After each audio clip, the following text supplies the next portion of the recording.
Hey guys, I'm the philosopher, host of this Intercast, and I am joined by my co-host, Tyler the Video Game Hunter. How's it going? I'm doing great. All right. And today we have another special guest. We have Moto of Moto Glass. He is a very talented person who has some very cool artwork. Welcome to the show. Thank you very much, gentlemen. All right. And so, if you guys don't know, I'd like you to, if you can just give a brief or a explanation as to what you do. Sure thing. So about a year ago, I had the opportunity to buy some equipment to start sandblast etching glass.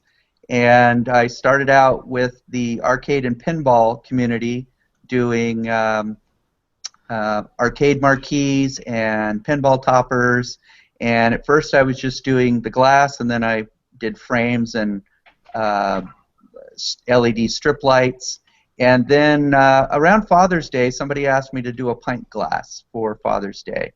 And since Father's Day, I've done 400 pint glasses and about 4 dozen shot glasses. And I have orders for glass beer mugs, stemless wine glasses, regular wine glasses. And I would say probably I've done a couple hundred different designs now. And I don't charge extra for custom work, and I give discounts for more than one piece, and I do mix and match. So if somebody wanted 6 different glasses and 6 different designs, no extra for that either. So are you able to tell us about the process of how it actually works? Sure. The funny thing is that the actual etching of the glass is probably the fastest part of the whole process. The process starts with somebody either supplies me with a picture, and it can be almost any format, but if it's black and white and a vector file, it works better because I have a program called Surecuts that hooks up to my cutter, and my cutter looks like a plotter, but instead of a print head, it has a little blade, and the conversion software will basically take any work or any artwork and turn it into line art. And I provide that to each of my customers as an art concept so that they can approve it. I always want the customer to want what they're going to get, obviously. And once I do that, I do the conversion, but often I have to take the actual file into like Paint or Photoshop and actually fix it pixel by pixel or color region by color region, because it'll have a lot of small round pieces that I don't want to blast, or it's not the big enough piece. So once that's done, of course, then I can put it through the cutter. And I use a sign vinyl. Basically, if you looked at somebody's sign and you can see that it had vinyl to do the logo and the numbers and the letters and all that type of stuff, that's a 3 mil vinyl. And I take that and put it through the cutter, kind of like paper in a plotter, and the blade goes around and cuts it out per the design. Then I take that and cut it down to the size of the glass that I'm going to be doing. Then I take basically what is like masking tape, but it's not really sticky, and I put that over the front of the actual vinyl. So then when I take the piece off the back, so now it's all sticky, I can lay that sticky piece down and then just lay the glass on top, pressure the vinyl up on it. And the reason that we use the masking tape is so that I won't get bubbles, because if I didn't have that masking tape, it's really hard to lay that vinyl cleanly. Once the vinyl is on the glass, then I have to weed it, and that's the process of taking out every little piece that is where I'm going to actually etch. And that can take, I don't know, 30 minutes per glass. It just depends on the complexity of it. When it's just a really standard logo, like let's say the Atari logo, that one's not that tough. But a new one that I just did last night, I don't know if you can see it or not. Oh, Yeah. yeah. Predator. That's what I thought it was. Yeah, and what I did was I had the design and I put that in there, and then I actually found the Predator logo name and put that on it. And it may be hard to see, but on the Predator logo name, there's actually, it's like little dashes, like it's melting away or something. And I was able to actually get that in the process. The cutter actually did the job I needed it to.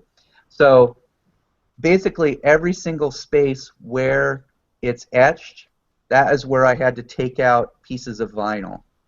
And as you can see, there's lots of little pieces that were left and lots of little pieces that were taken out. And as an example of something that's even a little bit more complex, can you see that one? This one's Bridge City Paddle Club. Yeah. And look at the little teeny tiny lines for the bridge. Jeez, that's crazy. So then once I've weeded the glass, then I seal the rest of the glass because I don't want what I call ghosting. If you have an unsealed piece of the glass and the sand per se, actually what I use is, it looks like black sand and it's actually coal slag, and it's just crunched up to look like sand. So if that hits a portion of the glass that I don't have the design on, it will put this like kind of ghost kind of cloud effect. And I can use that effect sometimes, but I don't want it anywhere on the glass, other than on the design.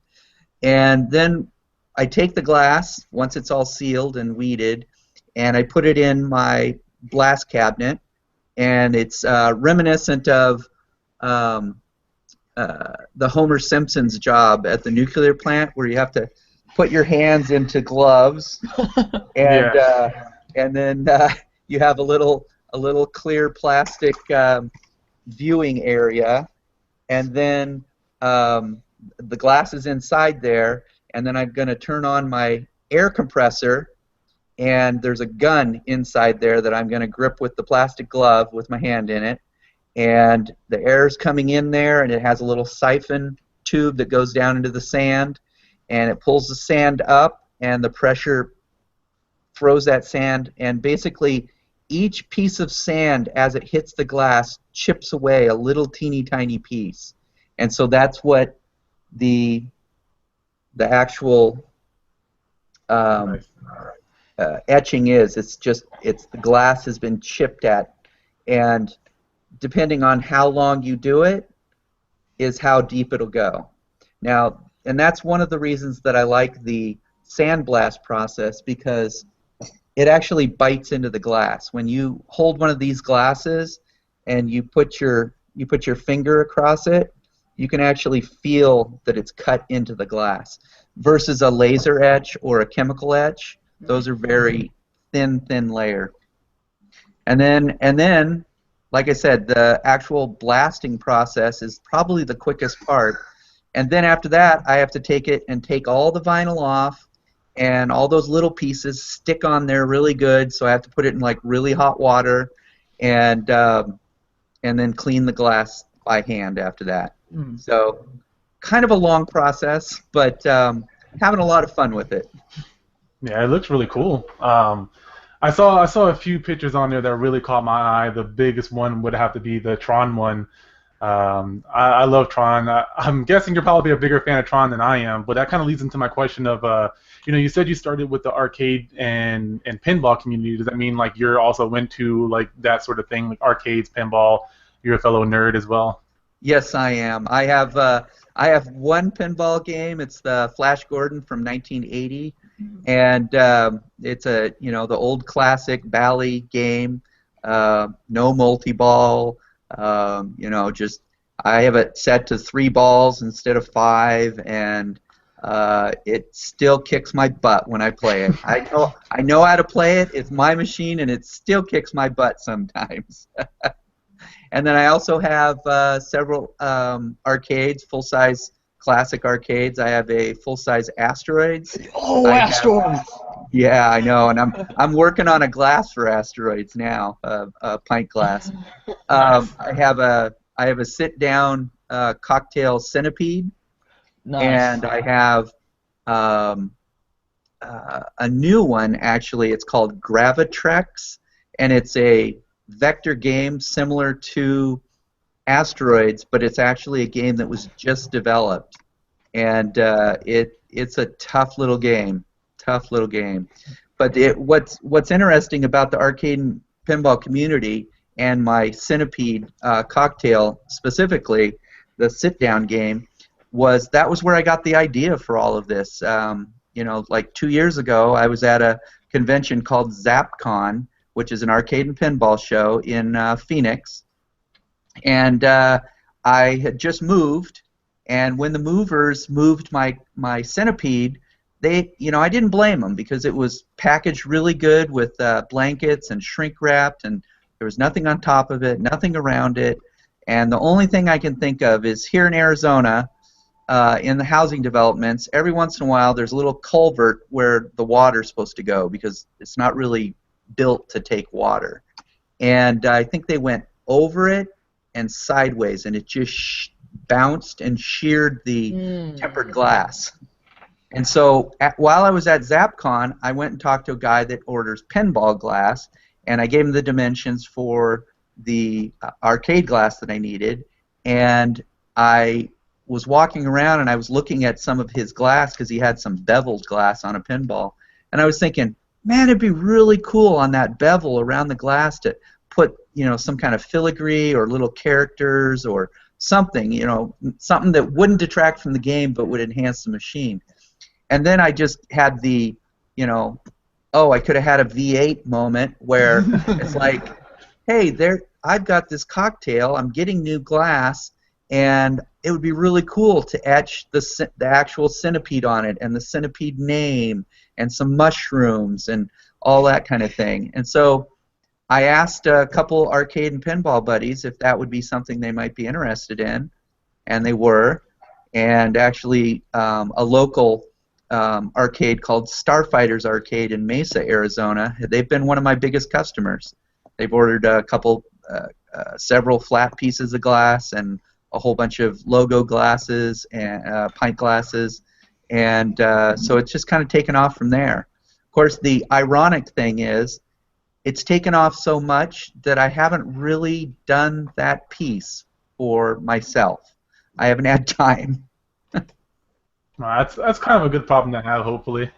Yeah. Did you have any questions, Tyler? I didn't want to hog them myself. No. I'm trying to think of some, but pretty much every question I had, he pretty much answered. Yeah, you read our minds. Right off the bat, he already answered. I was like, all right. So, have you had any glass break during any of your process? Oh yes, I've had glass break. So I've only been doing the pint glasses or drinking glasses since Father's Day. So from November of last year to Father's Day, I have broken probably flat glass pieces at least a dozen and a half.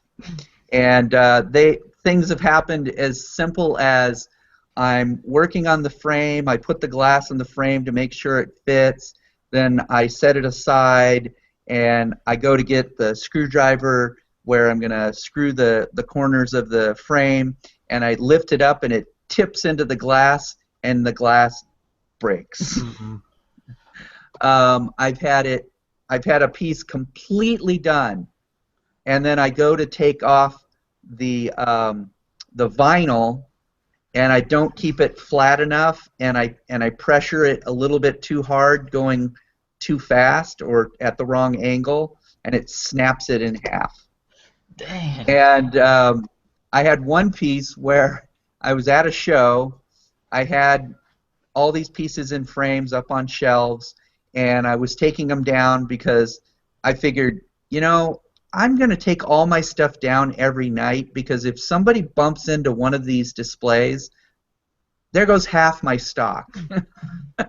So I was taking all the pieces down. I was actually on the last piece, and when I picked it up, it was loose in the frame, but I didn't know that, and it kind of shifted, and it freaked me out. And so I lifted my knee up like, oh, it's gonna fall. I'm gonna try to catch it, and instead of like catching it, it just hit my knee and just broke. And That's terrible.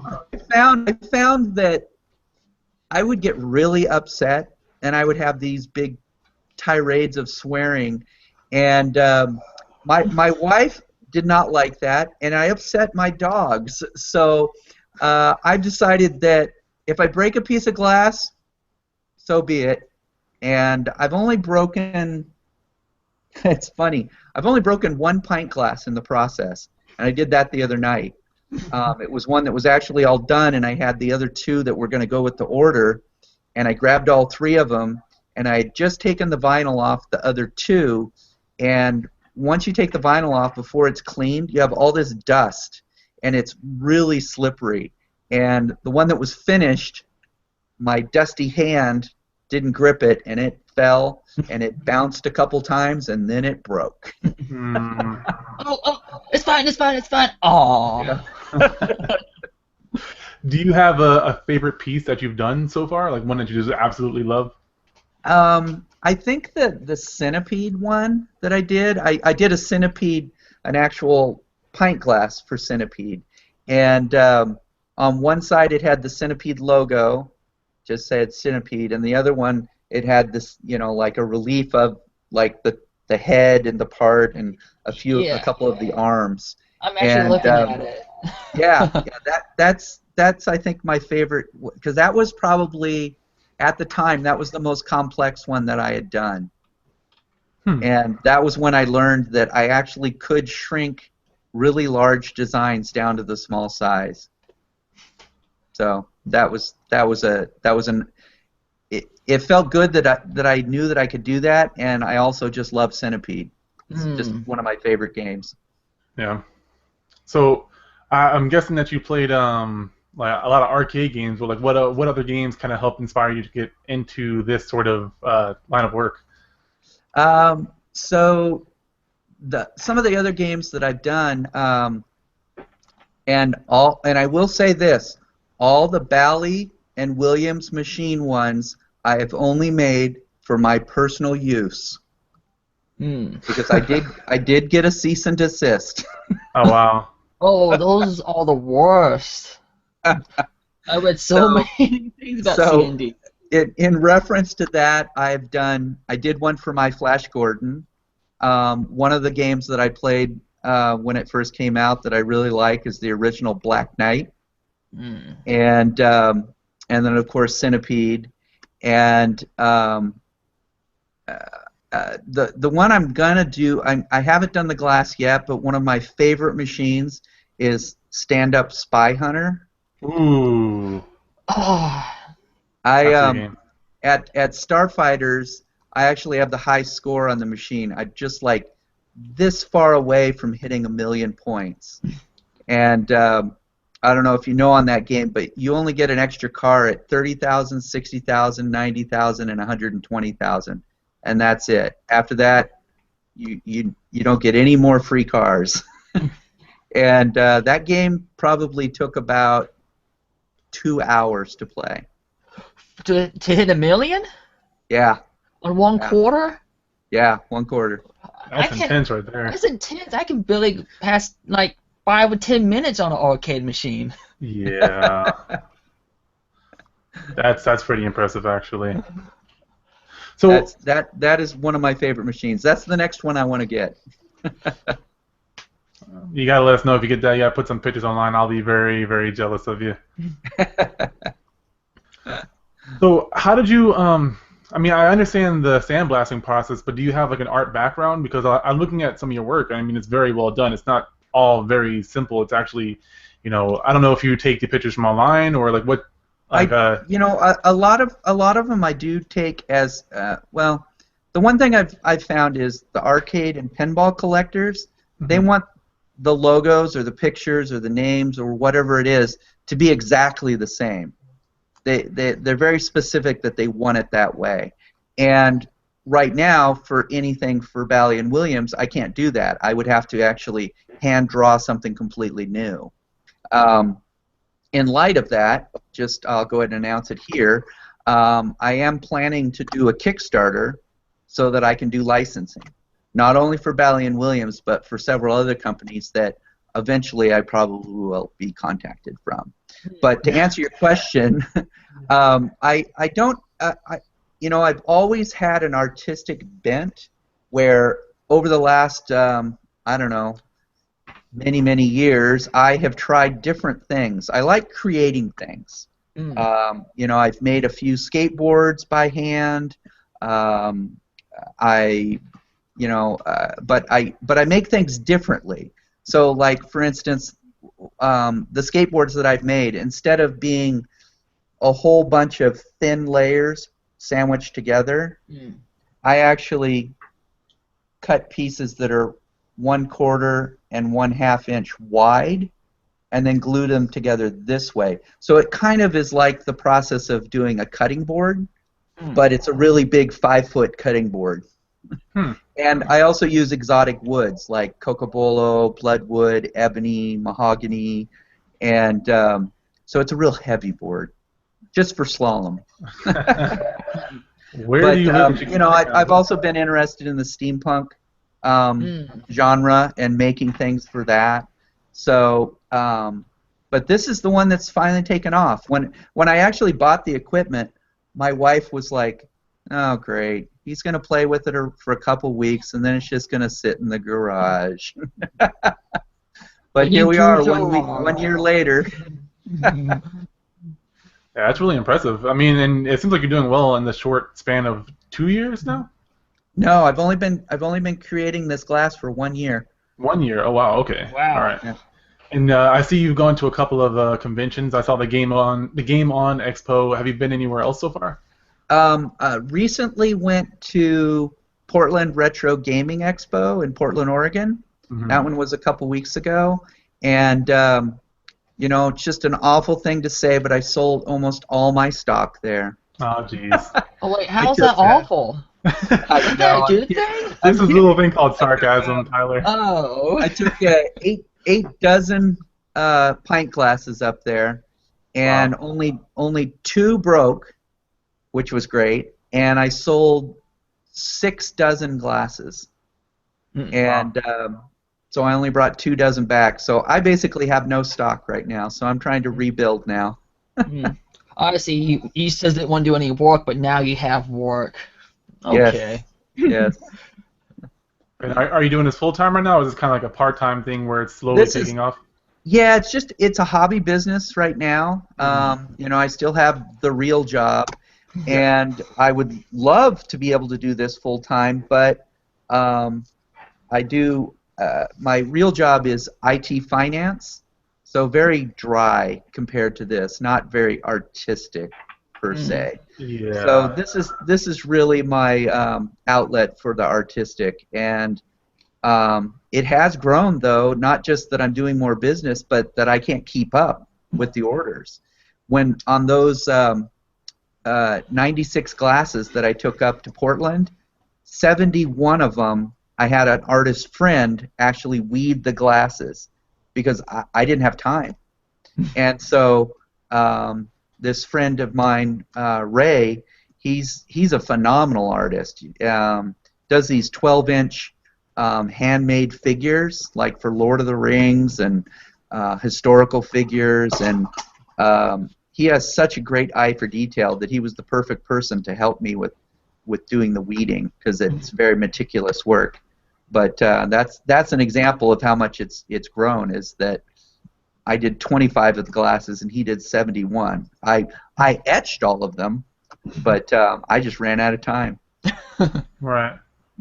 That's really cool. I recently went to my very first anime convention, and so I saw a lot of people who are selling their work, and it's just like you have to have so much respect for these people who sit there and they create all these things and do all this work, and it's cool to see the reception that they get from all the people that go in there. What you got there? gonna show you one of Ray's figures. Can you Oh, see that? oh, that's freaky. No, now I'm seeing. And he's holding a skull. Okay. And the thing's all bloody, and it's. I mean, the amount of detail on it is just unbelievable.